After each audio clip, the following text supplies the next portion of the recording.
રાતનું નીરવ સન્નાટું આખા ઘરમાં ફેલાયેલું હતું. બારીમાંથી આવતો ચાંદનો પ્રકાશ ઓરડામાં હળવી સફેદ રોશની વેરી રહ્યો હતો. ઘડિયાળની ટીક ટીક વચ્ચે એક ઊંડી શાંતિ અનુભવાતી હતી. કમળાબેન પલંગ પર બેઠા હતા. ચશ્મા પહેરીને જૂનો આલ્બમના પાના ફેરવી રહ્યા હતા. તેમના ચહેરા પર હળવી મુસ્કાન હતી, જાણે દરેક તસવીર તેમને ગયેલા વર્ષોની યાદો અપાવતી હોય. નજીકમાં જ મોહનલાલજી આરામ ખુરશી પર બેઠા હતા. ટેબલ પર રાખેલી દવાઓની ડબ્બીઓ તેમની દિનચર્યાની સાક્ષી રહી હતી. તેઓ એક હાથથી રેડિયોનું બટન ધીમે ધીમે ફેરવી રહ્યા હતા, જેમાં જૂનો ફિલ્મી ગીતો ધીમા અવાજે વાગી રહ્યા હતા. કમળાબેન હળવા સ્વરે બોલ્યા, સાંભળો જી, સમય કેટલી ઝડપથી પસાર થઈ જાય છે નહીં? લાગે છે જાણે ગઈકાલની વાત હોય જ્યારે હું આ ઘરમાં પહેલીવાર તમારી સાથે આવી હતી. મોહનલાલજીએ રેડિયો બંધ કર્યો અને મુસ્કુરાતા બોલ્યા, હા કમળી, એ દિવસ હું કેવી રીતે ભૂલી શકું? તારા હાથમાં મહેંદી હતી, આંખોમાં શરમ અને ચહેરા પર એ તોફાની મુસ્કાન. આજે પણ બધું યાદ છે. સાચું કહું તો જો આજે પણ તું થોડું સજે તો બિલકુલ એ દુલ્હન જેવી જ લાગે. કમળાબેન હળવેકથી મુસ્કુરાયા. બસ, તમને તો આજ પણ હું એવી જ દેખાઉં છું નહીં? મોહનલાલજીએ હળવી હાસ્ય સાથે કહ્યું. કેમ નહીં? મારી નજરથી જો તો આજે પણ તું કોઈનાથી ઓછી નથી લાગતી કમળી. થોડી પળો સુધી બંને ચૂપ રહ્યા.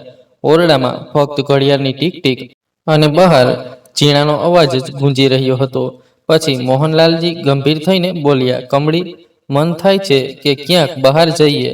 જો આખી જિંદગી બાળકોની પાછળ નીકળી ગઈ.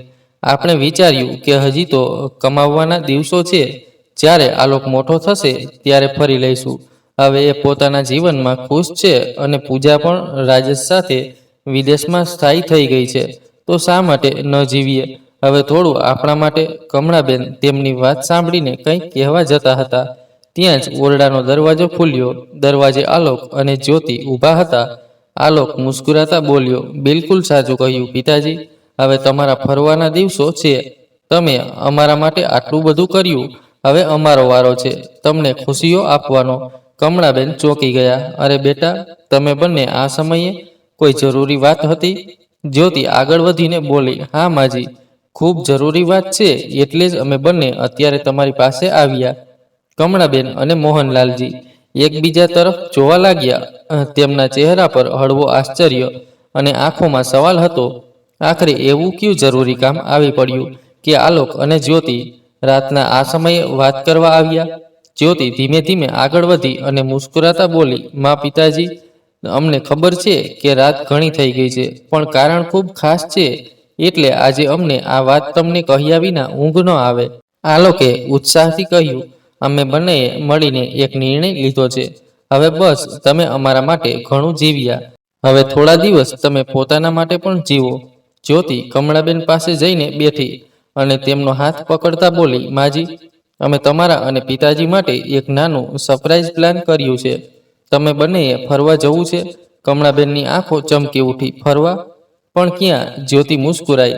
વાત એમ છે, શરૂઆતમાં તો અમે શિમલા વિશે વિચાર્યું હતું, પણ પછી આલોકને યાદ આવ્યું કે તમને હંમેશાથી કાશ્મીર જોવાની ઈચ્છા હતી.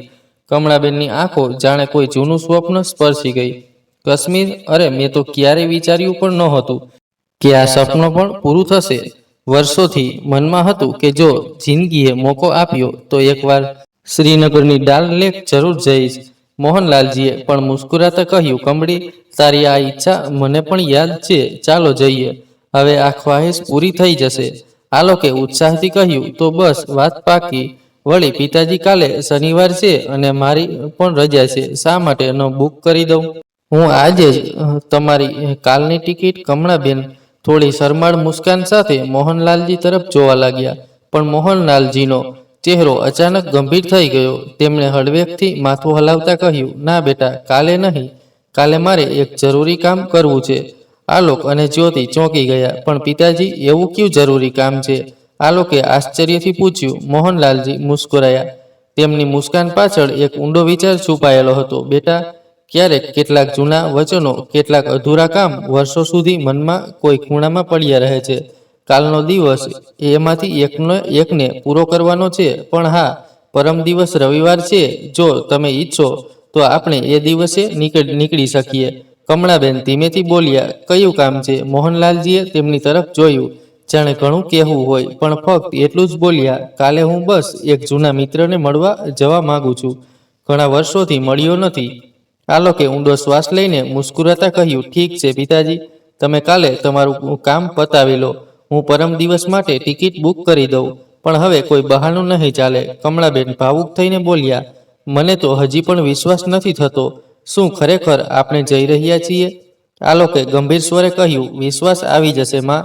જ્યારે તમે ડાલ લેકમાં સવારની ઠંડી હવા અનુભવશો, ત્યારે લાગશે કે સમય આવે ત્યારે બધા સપના સાચા પણ થાય છે.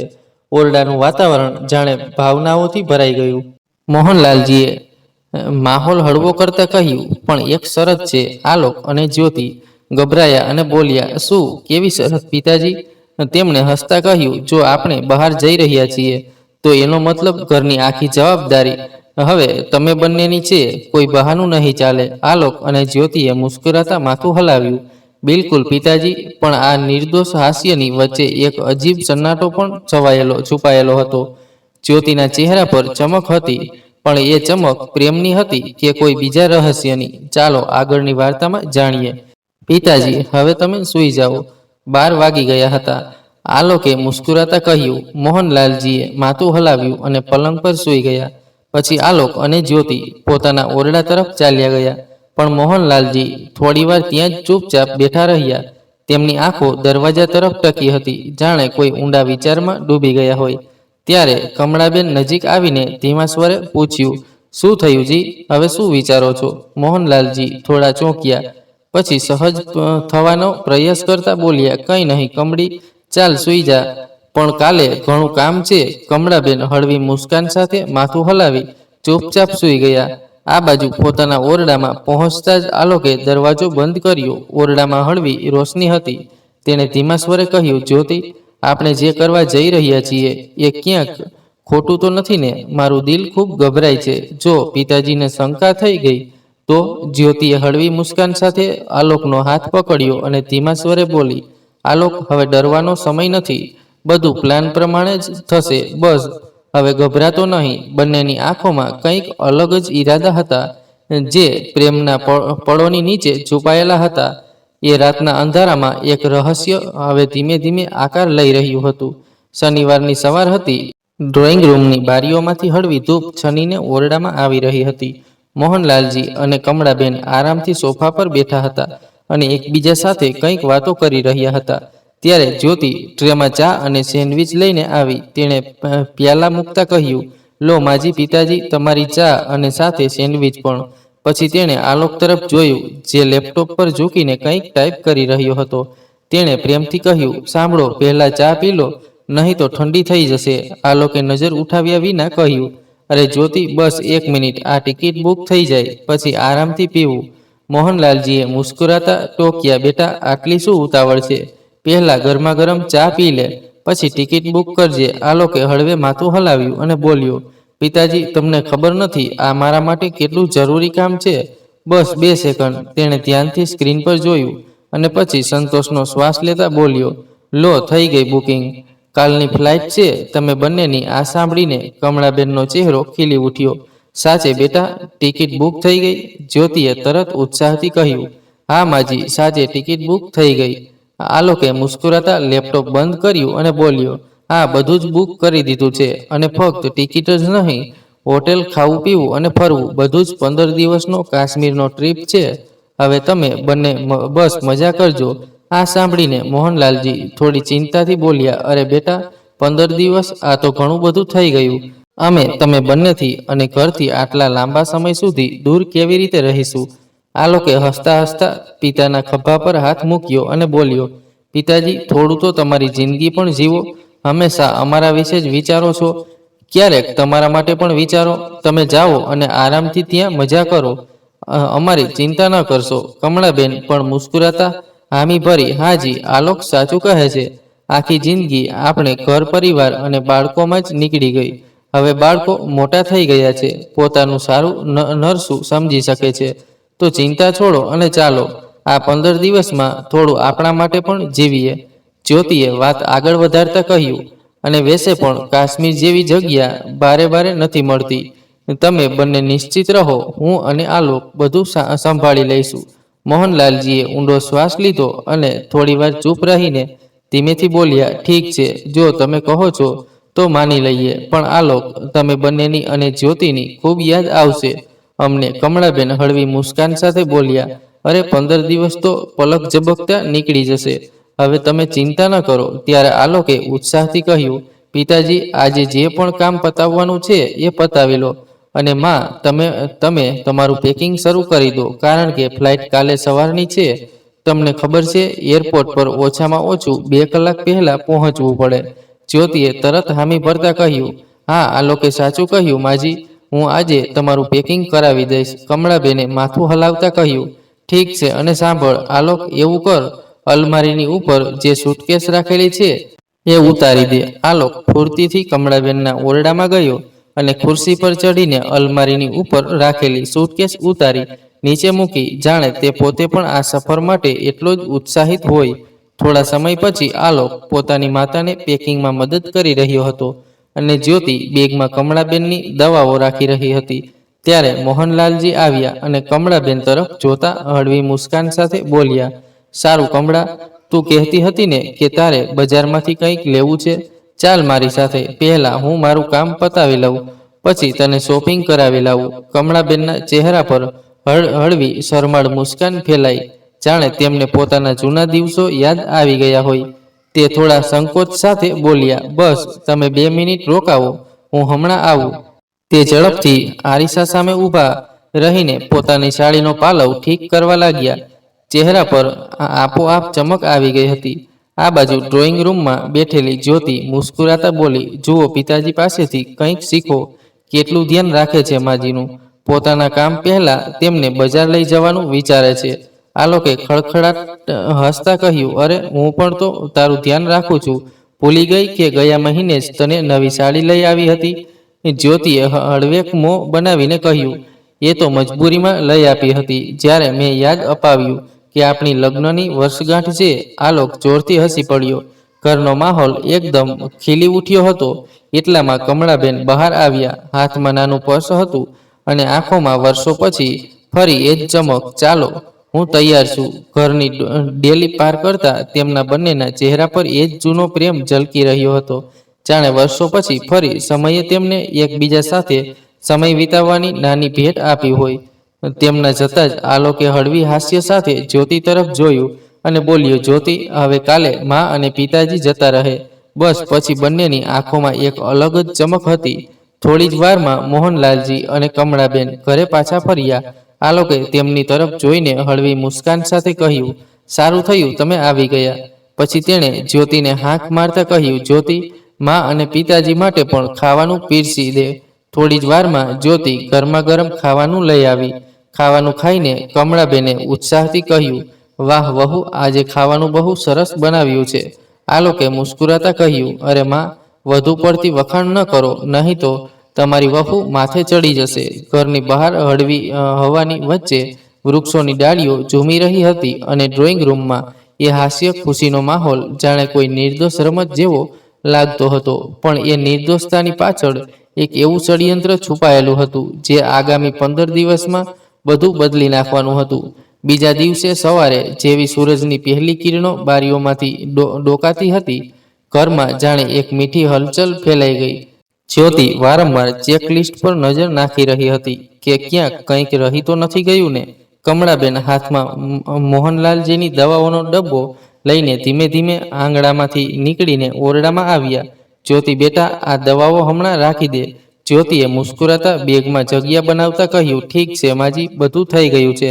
તમારા ચશ્મા, રૂમાલ અને તમને ગમતો એ ગરમ શાલ પણ રાખી દીધો છે. ત્યાં સવારે ખૂબ ઠંડી હશે.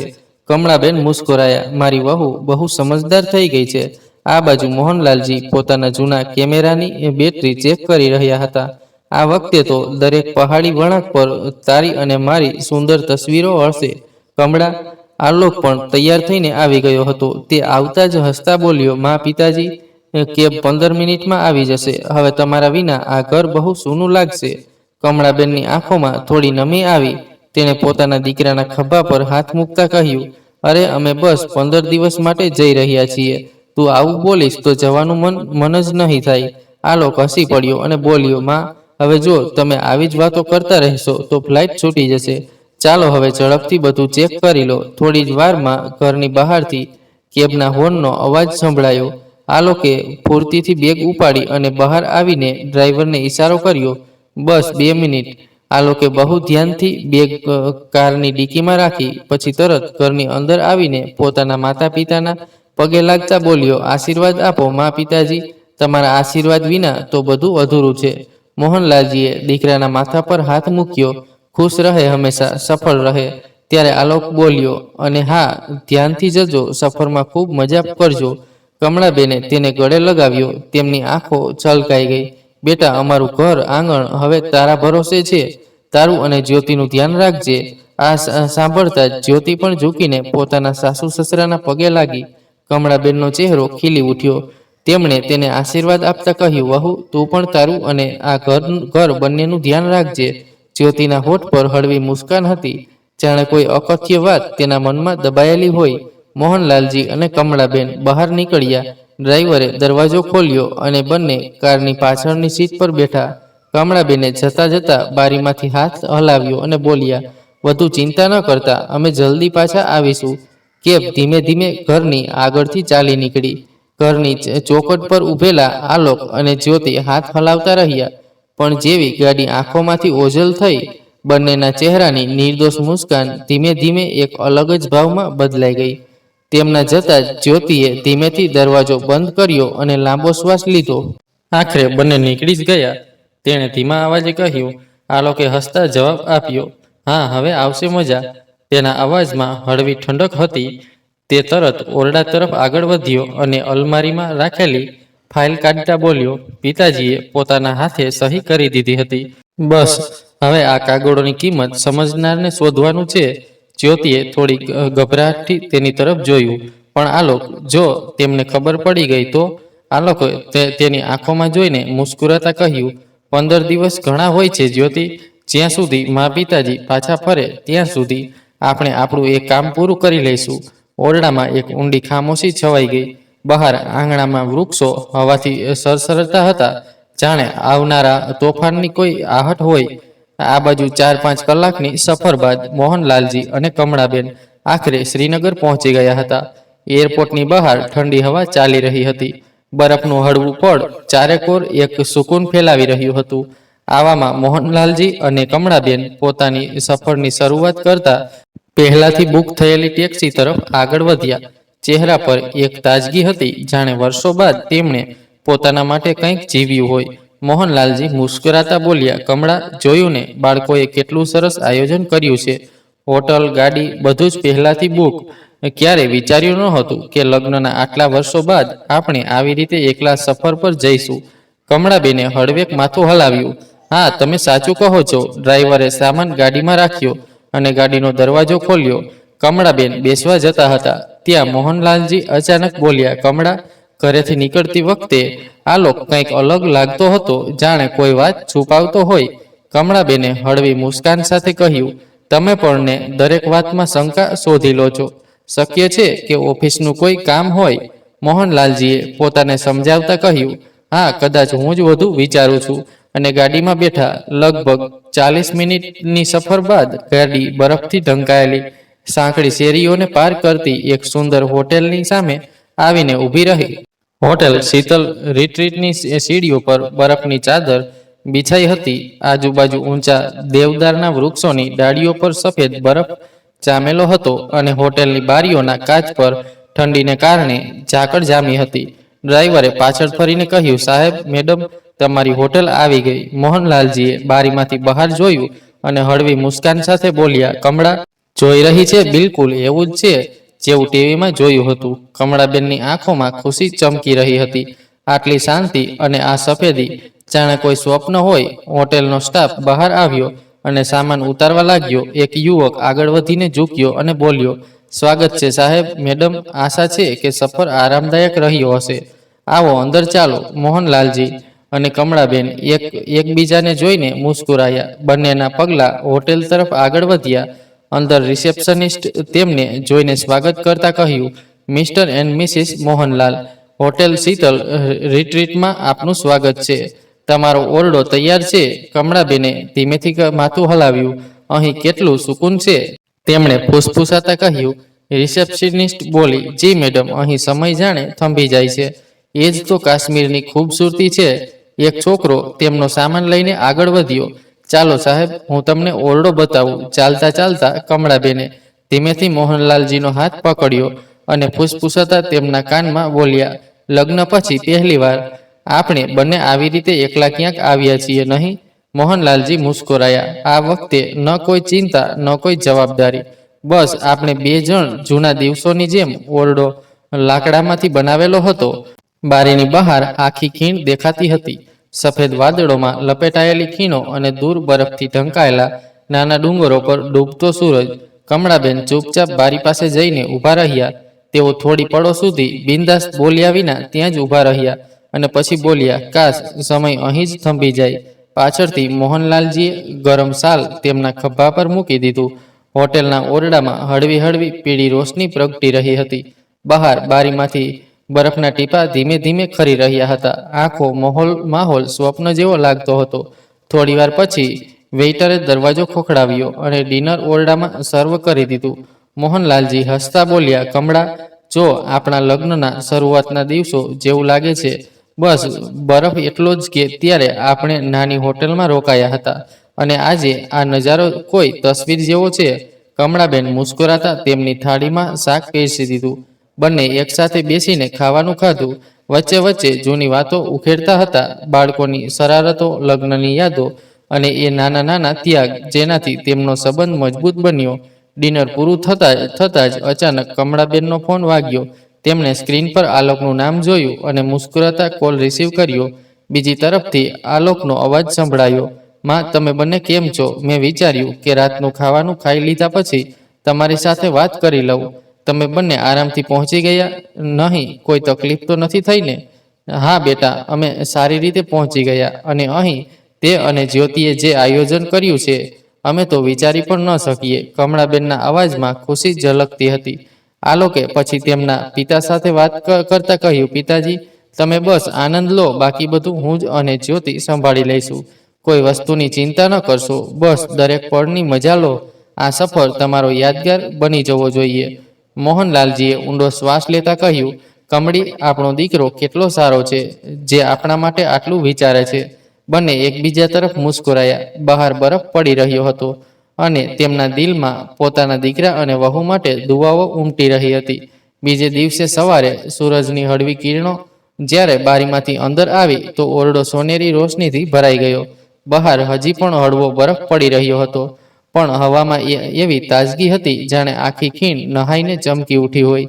કમળાબેને ધીમેથી બારી ખોલી અને ઠંડી હવાનો એક તીવ્ર ઝોકો અંદર આવ્યો, જેનાથી તેમના ચહેરા પર હળવી મુસ્કાન તરી આવી.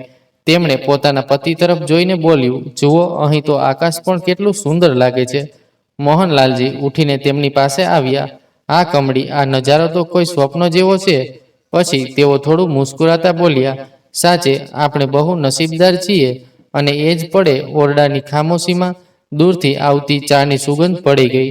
તેમણે નક્કી કર્યું કે આજે આખો દિવસ ખીણમાં ફરશે, તસવીરો ખેંચશે અને બસ આ લહાવાનો જીવશે.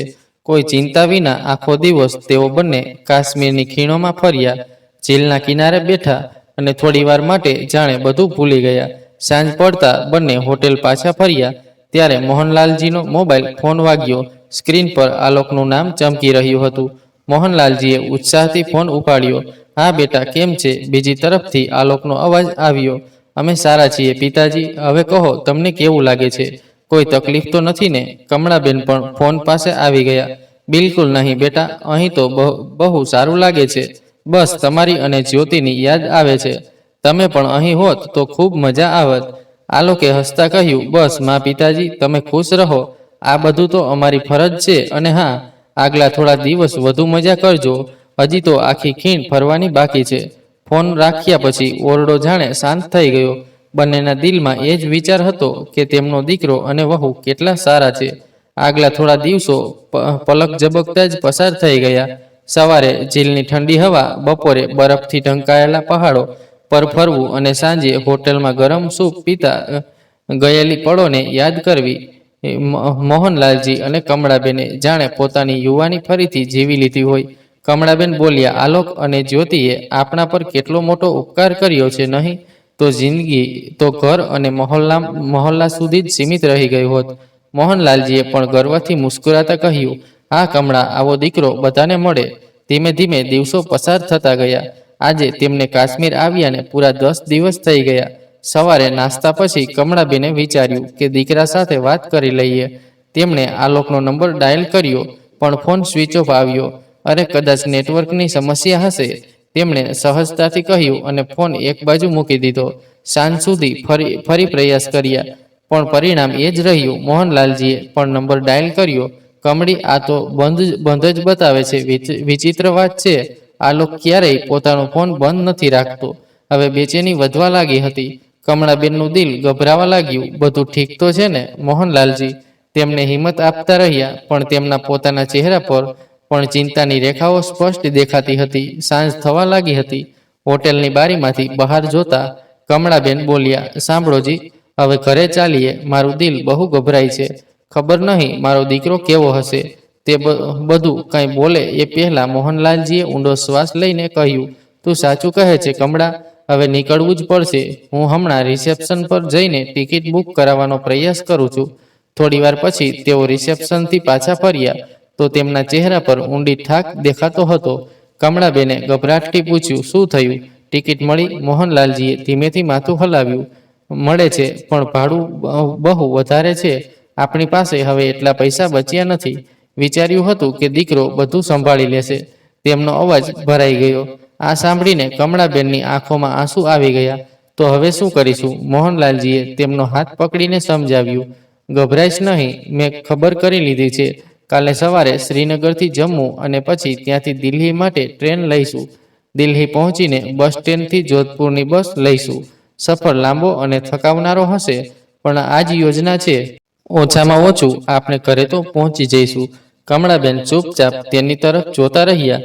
દિલમાં એક અજીબ ગભરાટ હતો, પણ મોહનલાલજીના મજબૂત અવાજે તેમને થોડી રાહત આપી. બીજે દિવસે સવારે સૂરજ નીકળે તે પહેલા જ બંને શ્રીનગરથી જમ્મુ જતી બસમાં સવાર થઈ ગયા. ઠંડી હવાના ઝોકા ચહેરાને અડતા હતા અને ઠંડી હાડકાં સુધી ઉતરી રહી હતી. રસ્તે પહાડોના વળાંકો અને ઊંડી ખીણો બંનેને ડરાવતા હતા, પણ દિલમાં દીકરાની ચિંતા તેનાથી પણ વધુ ભારે હતી. કમળાબેને પોતાના પતિ તરફ જોઈને કહ્યું, સાંભળો, આલોકની તબિયત તો ઠીક હશે ને? મારું મન બહુ ગભરાય છે. મોહનલાલજી બોલ્યા, ગભરાઈશ નહીં કમળી, જમ્મુ પહોંચીએ એટલે ફરી પ્રયાસ કરીશ. કદાચ નેટવર્કની તકલીફ હશે, પણ તેમના પોતાના અવાજમાં બેચેની સ્પષ્ટ ઝલકતી હતી. રસ્તામાં અચાનક મોહનલાલજીએ પોતાનું માથું દબાવ્યું. આ જોઈને કે કમળાબેન ગભરાઈ ગયા. શું થયું? ફરી બીપી વધી ગયું? તમે દવા તો લીધી નથી? તેમણે ઝડપથી બેગમાંથી પાણી, બિસ્કિટ અને નમકીન કાઢીને કહ્યું, પહેલા થોડું ખાઈ લો, પછી ગોળી લેજો. મોહનલાલજીએ હળવી મુસ્કાન આપીને બિસ્કિટ ખાધું અને ગોળી ગળી લીધી.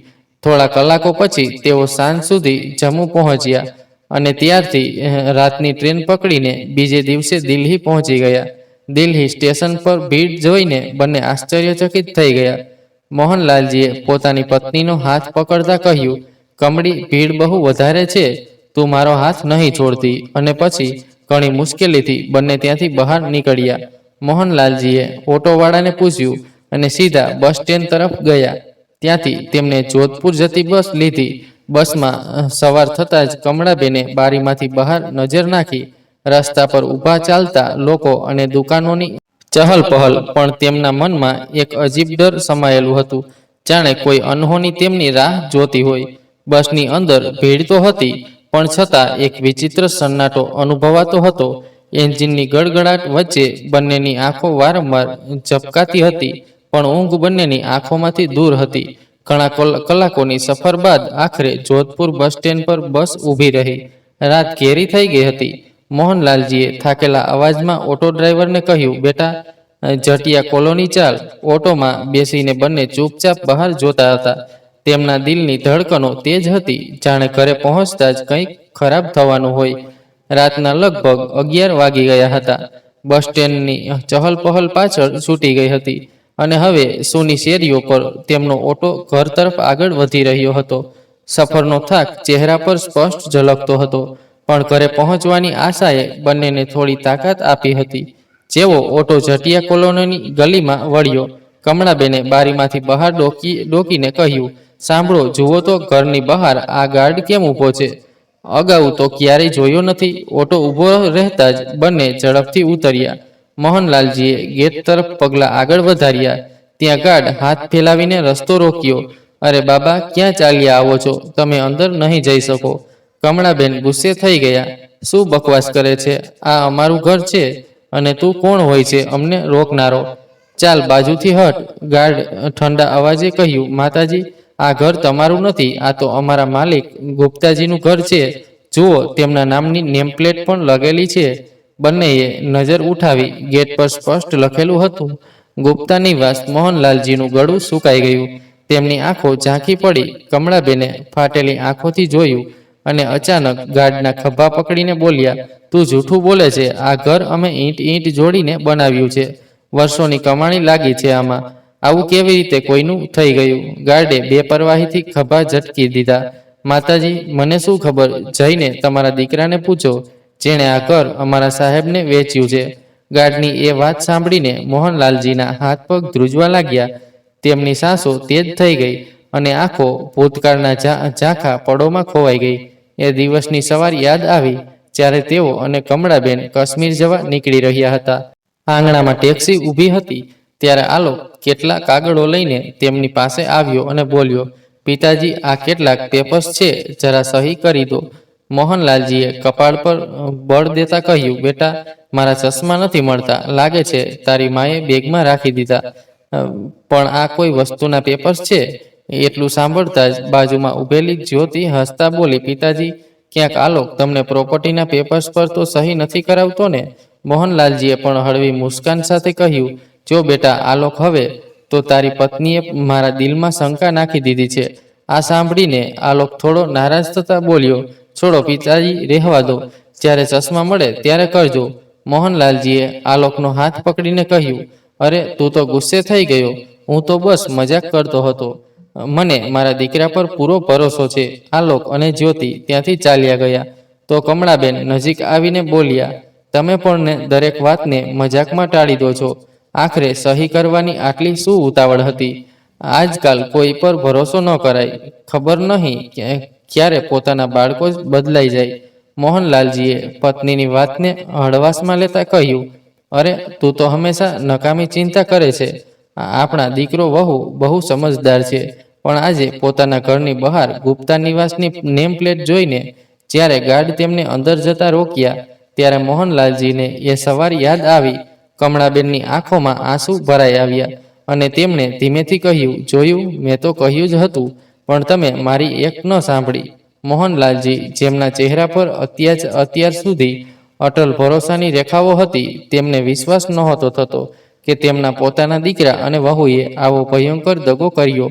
આ બધું વિચારતા જ મોહનલાલજીના પગ નીચેની જમીન ખસી ગઈ. ત્યારે અચાનક તેમના છાતીમાં તીવ્ર દુખાવો ઉઠ્યો. તેઓ છાતી પકડીને જમીન પર ઢળી પડ્યા અને દર્દથી ગણસવા લાગ્યા. કમળાબેન ગભરાઈ ગયા. રાત ઘણી થઈ ગઈ હતી. ચારેકોર સન્નાટો હતો. આજુબાજુ કોઈ દેખાતું ન હતું. તેઓ ગભરાયેલા ગાર્ડને બોલાવવા જતા હતા. ત્યાં મોહનલાલજીએ ધ્રુજતા અવાજે પોતાની પત્નીને હાંક મારી, કમળી, મારી વાત ધ્યાનથી સાંભળ. કમળાબેન રડતા બોલ્યા, સાંભળું છું જી, પણ તમે ચૂપ રહો. હું હમણાં કોઈને બોલાવું છું. આપણે હોસ્પિટલ જઈશું. બધું ઠીક થઈ જશે. તમે ચિંતા ન કરો. મોહનલાલજીની હાલત વધુ બગડતી જતી હતી. તેમણે ધીમા પણ દ્રઢ અવાજે કહ્યું, ના કમળી, હવે મારી પાસે વધુ સમય નથી. તું બસ મારી પાસે આવ અને મારી વાત સાંભળ. કમળાબેનના પગ જાણે જમીન સાથે બંધાઈ ગયા હોય. આંખોમાંથી આંસુ અનવરત વહી રહ્યા હતા. તેઓ ઘૂંટણે બેસી ગયા અને ધ્રુજતા હાથે મોહનલાલજીનું માથું પોતાની ગોદમાં મૂકી દીધું. રડતા રડતા બોલ્યા, હા બોલો, હું અહીં જ છું. હું બધું સાંભળું છું. મોહનલાલજીએ તૂટતી સાંસોમાં કહ્યું, તને યાદ છે ને જે દિવસે ઘરેથી નીકળવાના એક દિવસ પહેલા હું ક્યાંક ગયો હતો? દરઅસલ એ દિવસે પછી મોહનલાલજીએ કમળાબેનને એવી કેટલીક વાત કહી જે સાંભળતા જ કમળાબેનની આંખોમાંથી આંસુ વહેવા લાગ્યા. પોતાની વાત પૂરી કરતા મોહનલાલજી ધીમા સ્વરે બોલ્યા, કમળી. તેમનો અવાજ ધીમે ધીમે ધીમો પડવા લાગ્યો. સાંસો તૂટેલી ચાલી રહી હતી. કમળાબેનના આંસુથી ભીના ચહેરા પર એક આખરી નજર નાખીને તેમની પાંપણો બંધ થઈ ગઈ. થોડી જ પળોમાં બધું શાંત થઈ ગયું. કમળાબેનને હંમેશ માટે એકલા છોડીને મોહનલાલજી આ દુનિયામાંથી વિદાય થઈ ગયા. આખી રાત કમળાબેન પોતાના પતિના નિસહાય દેહને ગોદમાં ટેકવીને બેઠા રહ્યા. આંસુઓની ધાર જાણે રોકાવાનું નામ જ ન લેતી હતી. ધ્રુજતા હાથે કમળાબેને વારંવાર આલોક અને જ્યોતિનો નંબર ડાયલ કર્યો. દરેક વખતે આશાની એક જ લો ઝગમગી કે કદાચ આ વખતે ફોન લાગી જાય, પણ દરેક વખતે સંભળાતું નોટ રીચેબલ, અને આલોકનો નંબર તો સંપૂર્ણપણે સ્વિચ ઓફ હતો. આ બાજુ શહેરની એક 5 સ્ટાર હોટેલમાં આલોક અને જ્યોતિ ખડખડાટ હસતા બેઠા હતા. ટેબલ પર નાના મોટા વ્યંજનો સજેલા હતા અને હાથમાં મોંઘા જ્યુસના ગ્લાસ ચમકતા હતા. જ્યોતિએ શરારતી મુસ્કાન સાથે કહ્યું, જોયું, મેં કહ્યું હતું ને, જો આ જૂનું ઘર વેચી દઈશું તો એટલા પૈસા આવશે કે જિંદગી બદલાઈ જશે. હવે જો પૈસાની કોઈ કમી નથી. થોડા દિવસોમાં ગુપ્તાજી પાસેથી જ્યારે બાકીની પેમેન્ટ આવશે તો એનાથી અને એક શાનદાર ફ્લેટ અને દુકાન ખરીદીશું. પછી આખી જિંદગી બેસીને પાડું ખાઈશું અને મજા કરીશું. હવે તો આપણે પણ મોટા લોકોની જેમ જીવી શકીએ. આલોક ખુરશી પર પાછળ ઢળીને આત્મસંતોષ સાથે બોલ્યો, સાચું કહે છે અને વેસે પણ. મા પિતાજીની ઉંમર થઈ ગઈ છે. તેમના જવા પછી તો આ બધું મારું જ થવાનું હતું. તો જે મારું છે એ મેં અગાઉ જ લઈ લીધું. એમાં ખોટું શું કર્યું? આલોકની વાત સાંભળી જ્યોતિ બોલી, બિલકુલ સાચું કહ્યું. અને રહી વાત તેમના રહેવાની, તો વૃદ્ધાશ્રમ આજકાલ દરેક જગ્યાએ બની ગયા છે. તેઓ ત્યાં જતા રહેશે. બંને જોરથી હસી પડ્યા. આલોક પોતાની નવી દુનિયાની ચમકદમકમાં એટલો મગ્ન હતો કે તેને એ ખબર પણ નહોતી કે એ જ પડે તેના પિતા આ દુનિયાને અલવિદા કહી ચૂક્યા હતા અને તેમની મા પર કેવી પહાડ જેવી વિપત્તિ તૂટી રહી હતી. ઘડિયાળની ટીક ટીક ધીમે ધીમે રાતની નીરવતાને ચીરતા સવારના 4 વાગી ગયા. નિરાશા અને રડતા થાકેલા કમળાબેનનું મન અચાનક પોતાની દીકરી તરફ દોડી ગયું. ધ્રુજતા હાથે તેમણે ફોન ઉપાડ્યો અને ઝડપથી નંબર ડાયલ કરવા લાગ્યા. કમળાબેનના ગાલ પર આંસુઓની ધાર વધુ તેજ થઈ ગઈ. ફોનની બીજી તરફ દીકરીના અવાજમાં થોડી તસલ્લી મળી. તેઓ રડતા બોલ્યા, માં, તમે ચિંતા ન કરો, હું હમણાં નીકળું છું. કમળાબેન ફોન મૂકવા જતા હતા ત્યાં જ દામાદ રાજેશનો કડક અવાજ સંભળાયો, શું બોલે છે તું? આવી અચાનક ભારત કેવી રીતે જઈ શકે? હજી આપણું બજેટ નથી. કમળાબેને ધ્રુજતા હાથે ફોન કાપી દીધો. તેમનું દિલ બુરી રીતે તૂટી ગયું હતું. તેમણે વિચાર્યું હતું કે દીકરી સાંભળતા જ દોડી આવશે, પણ પૂજાની કિસ્મત એવી નહોતી. પોતાના પિતાના નિધનના સમાચાર સાંભળીને પણ દૂર હોવાને કારણે તે પોતાની મા પાસે તેમના દુઃખમાં ન પહોંચી શકી. સવારના 5 વાગી ગયા અને મોહલ્લાના પડોશીઓને જ્યારે આ વાતની ખબર પડી તો તેમણે મોહનલાલજીનો અંતિમ સંસ્કાર કરાવી દીધો. કમળાબેનની હાલત જોઈને બધા દુઃખી થઈ ગયા.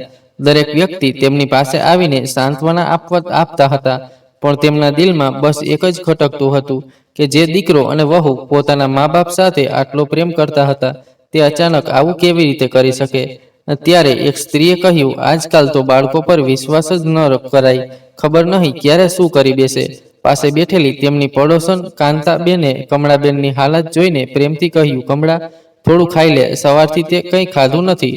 આવું ભૂખ્યું રહીશ તો બીમાર પડી જઈશ. કમળાબેન ધીમેથી બોલ્યા, મારી ભૂખ તો એની સાથે જ ચાલી ગઈ. કાંતાબેનની આંખો પણ ભરાઈ આવી. પછી થોડું રોકાઈને બોલ્યા, કમળા, ચાલ, હવે ક્યાંક સુધી આવી રીતે પોતાના ઘરની બહાર બેસી રહીશ? મારી સાથે મારે ઘરે ચાલ. થોડી જ વારમાં કાંતાબેન તેમને પોતાના ઘરે લઈ ગયા. રાતના 2 વાગી રહ્યા હતા, પણ કમળાબેનની આંખોમાંથી ઊંઘ જાણે સંપૂર્ણ ગાયબ થઈ ગઈ હતી. વારંવાર તેમના મનમાં મોહનલાલજીની વાતો ફરતી રહી. આંસુઓનો સિલસિલો રોકાવાનું નામ નહોતો લેતો. રાત જાણે ભારે થઈ ગઈ હતી. દરેક ઘડીમાં પોતાના પતિની યાદ અને તેમના વિનાનો એકલપણાનો અહેસાસ તેમને વધુ પીડા આપી રહ્યો હતો. પછી સવાર થઈ, પણ રાતની ઉદાસી હજી પણ તેમની સાથે હતી. આંખોમાંથી આંસુ રોકાવાનું નામ નહોતા લેતા. દરેક પળે દરેક સાંસમાં મોહનલાલજીની યાદ તાજી થઈ રહી હતી. કમળાબેને ઊંડો શ્વાસ લીધો અને કંઈક વિચારીને જેવા બહાર જવા નીકળ્યા ત્યાં કાંતાબેને હાંક મારી, કમળા, શું થયું? આટલી સવારે ક્યાં જાય છે? કમળાબેને પાછળ ફરીને કાંતાબેનને જોયું અને શાંત સ્વરે બોલ્યા, કોઈ જરૂરી કામ છે? હમણાં આવું. એટલું કહીને તેમણે પોતાની થેલી ખભે ઝાલી અને બિંદાસ કંઈ બોલ્યા વિના ત્યાંથી નીકળી ગયા. પછી તેમણે રસ્તા પર એક ઓટો રોક્યો અને ભારે પગલે તેમાં બેસી ગયા. થોડી જ મિનિટોમાં ઓટો એક નાના ઘરની સામે ઊભો રહ્યો. દરવાજે ખડખડાવતા જ એક યુવક બહાર આવ્યો. કમળાબેને ધ્રુજતા અવાજે કહ્યું, મારું નામ કમળા છે. તમે અનુરાગજી છો? યુવકે ચોંકીને તેમને જોયું. જી હા, હું જ અનુરાગ છું. પણ તમે કોણ? કમળાબેને ઊંડો શ્વાસ લીધો અને ધીમા સ્વરે બોલ્યા, હું મોહનલાલજીની પત્ની છું. આ સાંભળતા જ અનુરાગના ચહેરા પર ઓળખની ચમક ઉભરી. તે તરત આગળ વધ્યો, અરે તમે મોહનલાલજીની પત્ની છો? અંદર આવો. પણ મોહનલાલજી ક્યાં છે? તમારી સાથે કેમ નથી આવ્યા? કમળાબેનની આંખો ભરાઈ આવી. તેમણે તૂટેલા અવાજે આખી આપવીતી સંભળાવી. કેવી રીતે તેમના જીવનસાથી મોહનલાલજી આ દુનિયામાંથી ચાલ્યા ગયા અને કેવી રીતે તેમના પોતાના દીકરા અને વહુએ દગો કરીને ઘર વેચી દીધું. અનુરાગ સ્તબ્ધ ઊભો રહી ગયો. થોડી વાર સુધી શબ્દો જાણે ગળામાં અટવાઈ ગયા હોય. પછી ધીમેથી બોલ્યો, સાચે મોહનલાલજી વિશે સાંભળીને મને બહુ દુઃખ થયું અને તમારી સાથે આવું અન્યાય આ તો વિશ્વાસ કરવા લાયક પણ નથી. કમળાબેને આંસુ લૂછ્યા, પણ તેમના અવાજમાં હવે દર્દ કરતા વધુ દ્રઢતા હતી. અનુરાગ બેટા, હું તૂટી ગઈ છું, પણ હારી નથી. હું ચાહું છું કે મારા દીકરા અને વહુને એવો સબક શીખવું કે કોઈ પણ દીકરો પોતાના મા બાપ સાથે આવું કરતા પહેલા 100 વાર વિચારે. અનુરાગે ગંભીર સ્વરે કહ્યું, તમે ચિંતા ન કરો. મોહનલાલજીએ જે કામ મને કરાવ્યું હતું એ જ હવે તમારા હકની રક્ષા કરશે. અસલી રજિસ્ટ્રી તમારા નામે નોંધાયેલી છે અને તમારા દીકરા વહુએ જે ઘર વેચ્યું છે એ નકલી કાગળો દ્વારા વેચ્યું છે. મારી પાસે તેમના બધા પુરાવા હાજર છે. કમળાબેને આંસુ લૂછતા તેની તરફ જોયું. તો શું મારું ઘર મને પાછું મળી શકે? અનુરાગે દ્રઢ અવાજે કહ્યું, હા, અને ફક્ત ઘર જ નહીં, તમારા દીકરા અને વહુને તેમના અપરાધની સજા પણ મળશે. જ્યારે અનુરાગે પુરાવાઓની ફાઇલ સંપૂર્ણ તૈયાર કરી લીધી તો તેણે તરત જ જોધપુર પોલીસ સ્ટેશનમાં ફોન કર્યો. ફોનની બીજી તરફ ઇન્સ્પેક્ટર રાજવીરનો ભારે અવાજ આવ્યો. હા અનુરાગ, બોલો, શું મામલો છે? અનુરાગે આખી વાત સ્પષ્ટ રીતે કહી દીધી. સર, આલોક અને જ્યોતિએ ગુપ્તાજી સાથે મળીને નકલી કાગળો બનાવીને પોતાના જ માતા પિતાનું ઘર વેચી દીધું છે. મારી પાસે અસલી રજિસ્ટ્રી છે અને બધા પુરાવા પાકા છે. ઇન્સ્પેક્ટર રાજવીરે એક ક્ષણ ચૂપ રહીને કહ્યું, ઠીક છે, તું હમણાં કમળાજીના ઘરે જઈને એ ગુપ્તાને પ્રોપર્ટીના અસલી પેપર્સ બતાવ અને એને કહે કે તે હમણાં જ આલોક અને જ્યોતિને ત્યાં બોલાવે. પછી મને ફોન કરજે. હું એ જ વખતે મારી ટીમ સાથે પહોંચી જઈશ. અપરાધી ગમે તે હોય, હવે બચી નહીં શકે. અનુરાગે દ્રઢ સ્વરે કહ્યું, જી સર, આભાર. હું તમને ત્યાંથી જ ફોન કરીશ. ફોન મૂકતા જ અનુરાગે કમળાબેન તરફ જોયું. ચિંતા ન કરો માજી, હવે ન્યાય બસ થોડા જ પગલાં દૂર છે. થોડી જ વારમાં બંને ગુપ્તાજીના ઘરે પહોંચી ગયા અને અનુરાગે ઘરની ફાઇલ તેમની સામે મૂકી. ગુપ્તાજીએ કાગળો ઉથલાવતા જ સ્તબ્ધ થઈ ગયા. તેમની આંખો ફાટી રહી ગઈ. ગભરાતા ગુપ્તાજી બોલ્યા, હું હમણાં આલોકને ફોન કરું છું. ત્યારે કમળાબેને કહ્યું, તેનો નંબર તો બંધ છે. ગુપ્તાજીએ જવાબ આપ્યો, બહેનજી, તમે તેના જૂના નંબર પર ફોન કર્યો હશે. તેની પાસે હવે બીજો નંબર છે. પછી તેમણે આલોકને ફોન કર્યો. બીજી તરફથી આલોકે ફોન ઉપાડ્યો અને હસતા બોલ્યો, અરે ગુપ્તાજી, બોલો, કેમ છો? તેનો અવાજ સાંભળતા જ કમળાબેનનું મન ધૃણાથી ભરાઈ ગયું. તેમને એ પળ યાદ આવી જ્યારે તેઓ પાગલોની જેમ મોહનલાલજીના શબ આગળ બેસીને પોતાના દીકરા વહુને ફોન લગાવતા હતા. ત્યારે ગુપ્તાજી બોલ્યા, આલોક, હું કાલે જોધપુરની બહાર જાઉં છું. તો એક કામ કર, તું હમણાં આવી જા અને તારી બાકીની પેમેન્ટ પણ લઈ લે. નહીં તો હું 1 મહિના પછી જ પાછો આવીશ. આલોકે ઝડપથી કહ્યું, અરે ના ના, 1 મહિનો તો બહુ થઈ જશે. તમે રાહ જુઓ, અમે હમણાં આવીએ છીએ. અને તેણે ફોન કાપી દીધો. થોડી જ વારમાં આલોક અને જ્યોતિ ત્યાં પહોંચી ગયા. બંને દોડતા દોડતા અંદર આવ્યા, પણ અંદર જે જોયું તે જોઈને તેમના પગ નીચેથી જમીન ખસી ગઈ. સામે ઊભા હતા કમળાબેન, જેમના અંદરનો ગુસ્સો અને દર્દ આલોકને જોતા જ હવે ફૂટી નીકળ્યો. આલોક કંઈક બોલવા જતો હતો ત્યાં કમળાબેન તેની પાસે આવ્યા અને એક જોરદાર થપ્પડ તેના ગાલ પર ઝીંકી દીધી. થપ્પડ એટલી જોરદાર હતી કે આખા ઘરમાં તેની ગૂંજ સંભળાઈ. આલોક ત્યાં જ જમીન પર ઢળી પડ્યો.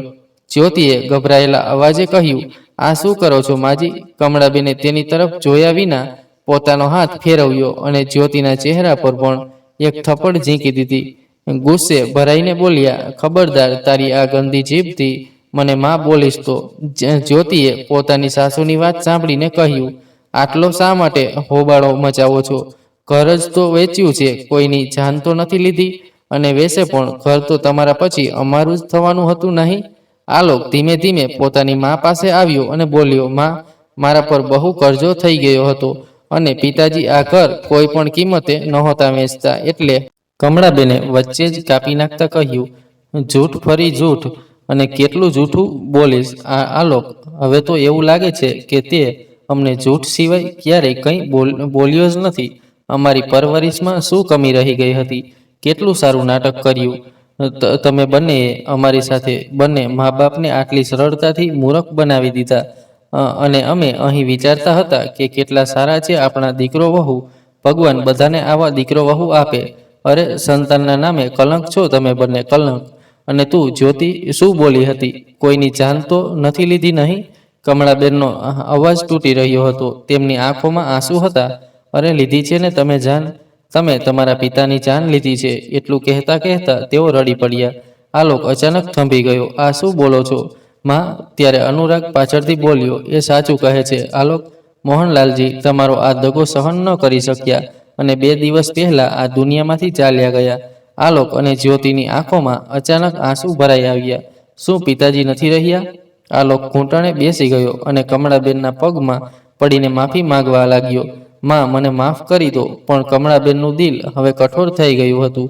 તેમના આંસુ હવે સુકાઈ ગયા હતા. તેમણે શાંત પણ કડક સ્વરે કહ્યું, હવે તારી માફી કોઈ કામની નથી. તે જે કર્યું તેની સજા તને ભોગવવી પડશે, એ પણ જેલમાં. જ્યોતિએ ચીસ પાડીને કહ્યું, શું જેલમાં? શા માટે? અમે કંઈ ખોટું તો નથી કર્યું. અમારા નામનું ઘર જ તો વેચ્યું છે. આલોક પણ ઊભો થતા બોલ્યો, માં, તમે આ શું બોલો છો?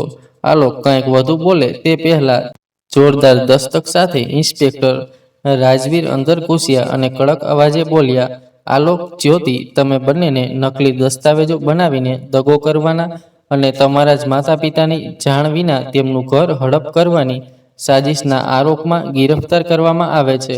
આલોક હળબડાઈને ઊભો થયો. આ શું બકવાસ છે? આ અમારું ઘર છે, અમારી પાસે બધા કાગળો છે. અનુરાગે તરત ફાઇલ ઇન્સ્પેક્ટરને આપી. સર, આ રહ્યા બધા અસલી દસ્તાવેજો. જુઓ, આ ઘર અસલમાં કમળાજીના નામે છે. આ રહી ઘરની રજિસ્ટ્રી, જે હજી પણ કમળાજીના નામે છે. આલોકે નકલી કાગળો દ્વારા સોદો કર્યો છે. ઇન્સ્પેક્ટરે ગુપ્તાજી તરફ ઘૂરીને કહ્યું, અને તમે નકલી પેપર્સના આધારે ખરીદ વેચાણ કરવું એ સીધો અપરાધી સાજિશ છે. તમે પણ ગિરફ્તારીથી નહીં બચી શકો. ગુપ્તાજી કંઈ બોલ્યા નહીં અને ત્યાં જ ઊભા રહ્યા, જાણે તેમને કશો ફરક જ ન પડ્યો હોય. જ્યોતિએ ધ્રુજતા અવાજે કહ્યું, ના, આ બધું જૂઠું છે. અમે કંઈ ખોટું નથી કર્યું. પણ ઇન્સ્પેક્ટરે જેવો ઈશારો કર્યો, કોન્સ્ટેબલે તરત હથકડીઓના અવાજ સાથે આલોક, જ્યોતિ અને ગુપ્તાજીને ગિરફ્તાર કરી લીધા. કમળાબેન ઊભા ઊભા આ બધું જોતા હતા. તેમના દિલમાં દર્દ પણ હતું અને સુકૂન પણ. દર્દ એટલે કે તેમનું પોતાનું લોહી આટલું નીચે ઉતરી ગયું હતું, અને સુકૂન એટલે કે હવે ન્યાય થવા જઈ રહ્યો હતો. જ્યોતિ અને આલોક સતત કમળાબેનની સામે ચીસો પાડતા હતા, માં, અમને બચાવો, અમને માફ કરી દો. તેઓ સતત રડતા હતા. પણ કમળાબેન ટસથી મસ ન થયા, અને પોલીસ પણ બિંદાસ કોઈ દયા વિના તેમને ખેંચીને પોતાની સાથે લઈ ગઈ. કમળાબેનની આંખોમાં આંસુ ભરાઈ આવ્યા, પણ આ આંસુ દુઃખના નહોતા, પરંતુ ન્યાયની જીતના હતા. આ બાજુ આલોક અને જ્યોતિ પાસે પસ્તાવો અને રડવા સિવાય કશું બચ્યું નહોતું. આ વાર્તાના અંતે એક સવાલ દરેક દિલને ચીરી જાય છે. શું ખરેખર સંતાન આટલી બદલાઈ શકે છે? માતા પિતા એવા વૃક્ષ છે જે પોતે બળીને પોતાના બાળકોને છાંયો આપે છે, પણ જ્યારે એ જ બાળકો તેમના વૃદ્ધાવસ્થામાં અંધકાર બની જાય તો માણસ નહીં, માનવતા મરી જાય છે. માતા પિતાની સેવા એ જ સૌથી મોટો ધર્મ છે. જે આને છોડીને લાલચ પસંદ કરે છે તે પોતાના હાથે પોતાનો વિનાશ લખે છે. તમને શું લાગે છે? કમળાબેને જે કર્યું તે સાચું હતું? તમારો અભિપ્રાય નીચે કોમેન્ટ બોક્સમાં જરૂર શેર કરો. તમારી વિચારસરણી અમારા માટે મહત્વની છે. આ વાર્તા તમને કેવી લાગી? જો સારી લાગી હોય તો વિડીયોને લાઈક કરો અને ચેનલ સબસ્ક્રાઈબ જરૂર કરજો. ફરીથી આવી જ રસપ્રદ વાર્તામાં મળીશું. ત્યાં સુધી પોતાનું અને પોતાના પ્રિયજનોનું ધ્યાન રાખો. આભાર.